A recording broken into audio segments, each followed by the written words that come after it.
శివాలయానికి వెళ్ళినప్పుడు 199 మంది చేసే అతిపెద్ద తప్పు ఇదే. ఆ తప్పు ఏమిటో తెలుసా? మనలో చాలా మంది గుడికి వెళుతూ ఉంటారు. పరమశివుణ్ణి మనసు పెట్టి ప్రార్థిస్తే మనం కోరిన కోరికలన్నీ తీరుస్తారు. పరమశివుడు లయకారుడు. మిగతా దేవతలతో పోలిస్తే శివుణ్ణి పూజించే విధానం కాస్త భిన్నంగా ఉంటుంది. శివాలయానికి వెళ్ళినప్పుడు కొబ్బరికాయ, పువ్వులు, అభిషేకానికి కావలసిన పూజా ద్రవ్యాలు వంటి వాటిని తీసుకెళ్తూ ఉంటాం.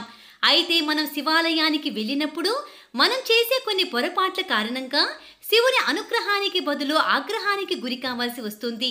కాబట్టి ఇప్పుడు ఆ పొరపాట్ల గురించి తెలుసుకుందాం. మనం శివాలయంకు వెళ్ళినప్పుడు పరమాన్నం లేదా పులిహోర, పండ్లు, కొబ్బరికాయ వంటివి నైవేద్యంగా పెడుతూ ఉంటాం.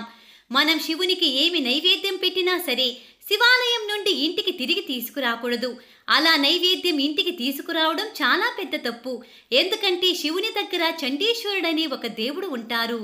శివలింగానికి అభిషేకం చేసినప్పుడు అభిషేకం చేసిన నీరు ఎక్కడి నుండి వస్తుందో అక్కడ చండీశ్వరుడు ఉంటారు.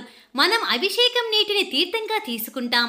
మన పురాణాల ప్రకారం మన శివునికి సమర్పించిన వాటిని చండీశ్వరుడు మాత్రమే తీసుకోవాలని చెప్పారు.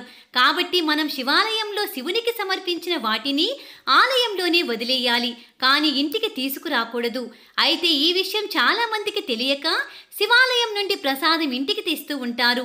ఇదే 199 మంది చేసే అతిపెద్ద తప్పు. అయితే శివాలయం నుండి కొంచెమైనా ప్రసాదం తెచ్చుకోవాలంటే చండీశ్వరుడు దగ్గరికి వెళ్ళి చిటికెలు లేదా చప్పట్లు కొట్టి ఆయన అనుమతి తీసుకుని ప్రసాదాన్ని ఇంటికి తీసుకువెళ్ళవచ్చు.